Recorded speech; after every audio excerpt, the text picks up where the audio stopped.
নমস্কাৰ।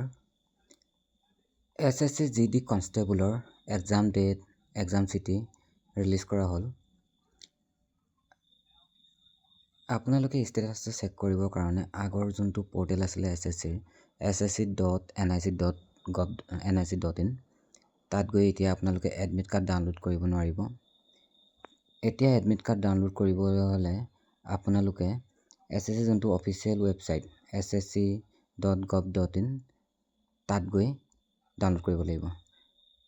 আপোনালোকে যিকোনো এটা ব্ৰাউজাৰত ssc.gov.in চাৰ্চ কৰি যিটো ওপৰত লগইনৰ অপশ্যন আছে তাত ক্লিক কৰিব। লগইনত ক্লিক কৰাৰ পাছত আপোনালোকে আপোনালোকৰ যোনটো ৰেজিষ্ট্ৰেশ্যন নাম্বাৰ আৰু পাছৱৰ্ড টাইপ কৰি কেপচাটো ফিল কৰি লগইনত ক্লিক কৰিব।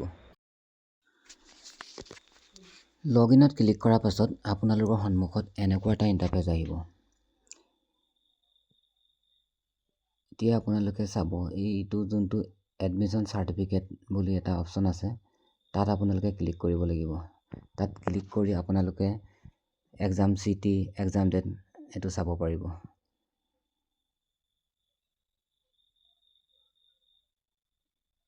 তাত ক্লিক কৰাৰ পাছত আপোনালোকে যোনটো এক্সামিনেশ্যন আছে এক্সামিনেশ্যন নেমটো চিলেক্ট কৰিব। SSC যোনটো যিহেতু এইটো কনষ্টেবলৰ হয়, কনষ্টেবল GD তাত চিলেক্ট কৰি এক্সামিনেশ্যনৰ যোনটো ইয়েৰ আপোনাৰ সেইটো চিলেক্ট কৰিব। তাৰপাছত আপোনালোকে চেক ষ্টেটাছত ক্লিক কৰিব। চেক ষ্টেটাছত ক্লিক কৰাৰ পাছত আপোনালোকৰ সন্মুখত এনেকুৱাকৈ দেখিবলৈ পাব। যিহেতু মোৰ এইটো এক্সাম আপোনাৰ 20 তাৰিখে আছে, গতিকে আপোনাৰ এক্সাম চিটিটো 10 দিনৰ আগত ৰিলিজ হ'ব আৰু যোনটো এডমিট কাৰ্ড সেইটো 4 দিনৰ আগত ৰিলিজ কৰি দিব।